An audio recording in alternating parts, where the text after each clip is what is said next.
তাল গাছ এক পায়ে দাঁড়িয়ে সব গাছ ছাড়িয়ে উকি মারে আকাশে। বিশ্বকবি রবীন্দ্রনাথ ঠাকুরের তালগাছ কবিতার বাস্তব দৃশ্য খুঁজে পাওয়া যায় নওগাঁ জেলার নিয়ামতপুর উপজেলায়। এই উপজেলায় হাজিনগর ইউনিয়নের ঘুঘুডাঙ্গা শিবপুর সড়ক, যা বর্তমানে তালতলি নামে পরিচিত। সড়কের দুপাশ জুড়ে প্রায় 2 কিলোমিটারে দেখা মিলবে অসংখ্য তাল গাছ। সারি সারি এসব গাছের নয়নাভিরাম দৃশ্য দেখলে যে কারো মন ভালো হয়ে যাবে।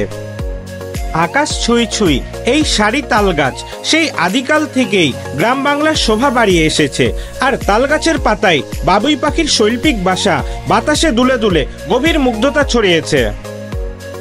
তবে জেলা শহর থেকে পশ্চিমে প্রায় 65 কিলোমিটার দূরে হাজিনগর ইউনিয়নের ঘুঘুডাঙ্গা শিবপুর সড়ক। এ সড়কের দুপাশে প্রায় 5000 তাল গাছ আছে। তাল গাছগুলো এই সড়কটিকে সৌন্দর্যময় করে তুলেছে।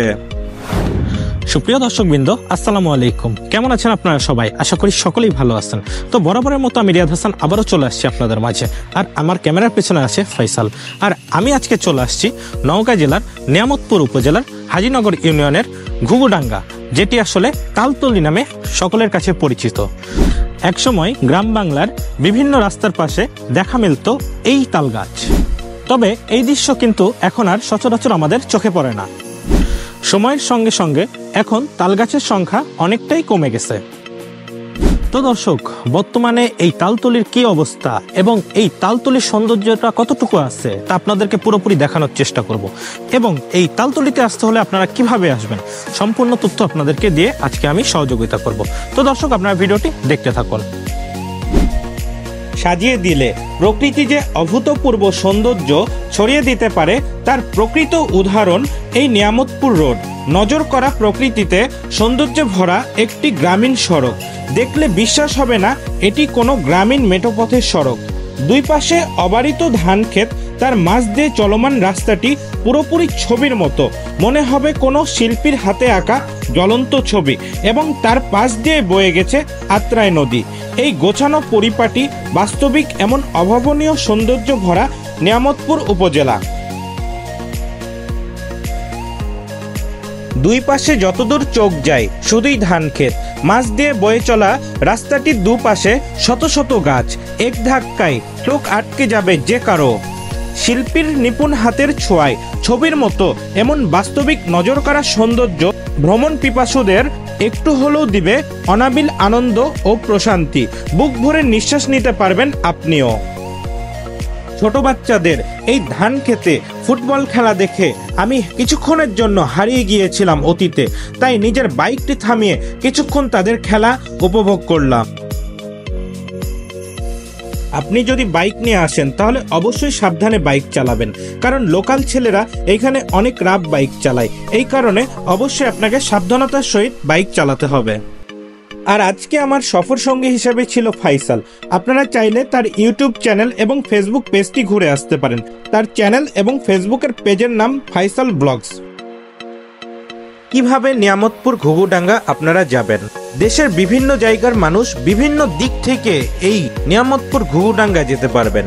তবে আমি আজকে আপনাদের খুব সহজ উপায়ে রাজশাহী থেকে কিভাবে ঘুঘুডাঙ্গা যাবেন তা বলে দিচ্ছি। রাজশাহী থেকে ঘুঘুডাঙ্গা যেতে হলে সর্বপ্রথম আপনাদের বাসে উঠতে হবে রাজশাহী রেলগেট থেকে। রাজশাহী রেলগেট থেকে নিয়ামতপুরের বাস ভাড়া পড়বে 150 টাকা। এবং নিয়ামতপুরে নেমেই আপনারা কিন্তু ভ্যান অথবা অটোর মাধ্যমে চলে যেতে পারবেন ঘুঘুডাঙ্গা। এই ঘুঘুডাঙ্গাতে যেতে হলে নিয়ামতপুর থেকে ভাড়া পড়বে আপনার মাত্র 50 টাকা জনপ্রতি। ঘুঘুডাঙ্গায় যাওয়ার পথে রাস্তার মধ্যে এরকম অনেক মাটির 2 তলা বাসা আপনারা দেখতে পারবেন। প্রাকৃতিক সৌন্দর্য এবং মাটির তৈরি 2 তলা দেখতে দেখতে কখন যে আমি ঘুঘুডাঙ্গা চলে আসলাম একদম টের পাইনি। এখান থেকেই মূলত ঘুঘুডাঙ্গা তালতলি রাস্তা শুরু। দুই পাশে কৃত্রিম তাল গাছ অবশ্যই আপনাকে স্বাগতম জানাবে এই ঘুঘুডাঙ্গাতে আসার জন্য। শুরুতে এই কৃত্রিম তাল গাছ থাকলেও পরবর্তীতে আপনারা কিন্তু অবশ্যই আসল তাল গাছ দেখতে পাবেন। আর এইখানে তাল গাছের তালের আদলে সুন্দর একটি বসার স্থান আছে। সারি সারি এসব গাছের নয়নাভিরাম দৃশ্য দেখলে যে কারো মন ভালো হয়ে যাবে। ক্লান্ত পথিক এ সড়ক দিয়ে যাওয়ার সময় গাছের ছায়ায় এক অন্যরকম প্রশান্তি অনুভব করে। সড়কের দুপাশে দেখা মিলবে সবুজ ফসলের ক্ষেত। এটি একদিকে যেমন পরিবেশের ভারসাম্য রক্ষা করে, অন্যদিকে জায়গাটি পর্যটকদের কাছে এখন বিনোদন কেন্দ্র হিসেবে পরিণত হয়েছে। নির্মল বাতাস আর তালগাছের সৌন্দর্য উপভোগ করতে প্রতিদিন দূর দূরান্ত থেকে আসছেন বিনোদন প্রেমীরা। নিয়ামতপুর উপজেলার হাজিনগর ইউনিয়নের ঘুঘুডাঙ্গা শিবপুর সড়কটি ছিল মেঠোপথ। 1986 সালে এই রাস্তার দুপাশে 2 কিলোমিটার এলাকা জুড়ে তালবীজ রোপণ করেছিলেন তৎকালীন ইউপি চেয়ারম্যান ও বর্তমান খাদ্যমন্ত্রী সাধন চন্দ্র মজুমদার। সেই বীজ থেকে এখন গজিয়েছে অসংখ্য তাল গাছ। রাস্তার দুপাশের গাছগুলো এখন শোভাবর্ধন করছে। এলাকাটি এখন পর্যটকদের কাছে ঐতিহ্যবাহী ঘুঘুডাঙ্গা তালতলি হিসেবে পরিচিত পেয়েছে। জেলাসহ দেশের বিভিন্ন স্থান থেকে প্রতিনিয়ত এই তাল গাছগুলো সড়কের সৌন্দর্য উপভোগ করতে আসছে পর্যটকরা। গ্রামীণ অবকাঠামোর উন্নয়নের আওতায় 2012-13 অর্থ বছরে সড়কটি পাকাকরণ করা হয়।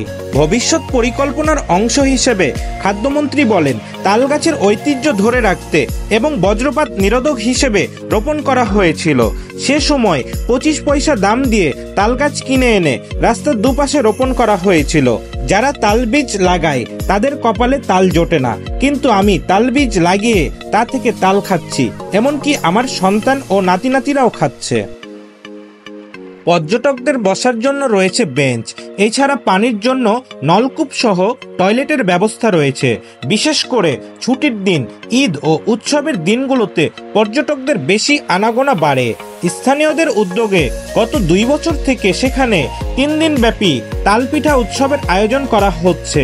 আর মেলাকে ঘিরে আশেপাশের গ্রামগুলোতে উৎসবের আমেজ পরিলক্ষিত হয়। প্রতিটি বাড়িতে মেয়ে জামাই ও স্বজনদের আগমন ঘটে। পরিবেশ রক্ষার্থে আমাদের বেশি করে তালগাছ রোপণ করা দরকার।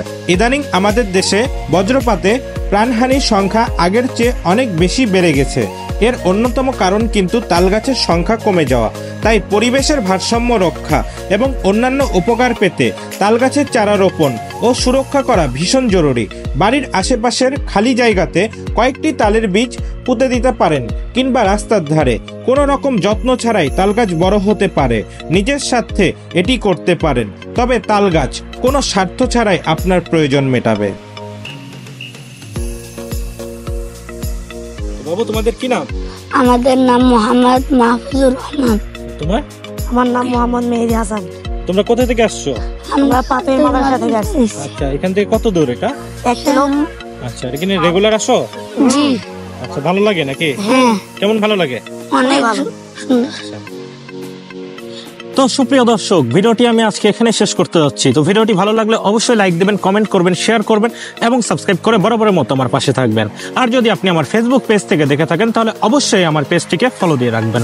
তো দর্শক, আসলে যেহেতু সন্ধ্যা লেগে গেছে তাই আর আমি আপনাদেরকে আর কিছু দেখাতে পারলাম না। তো আপনারা থাকেন, আমি বাসার দিকে গেলাম। আল্লাহ হাফেজ।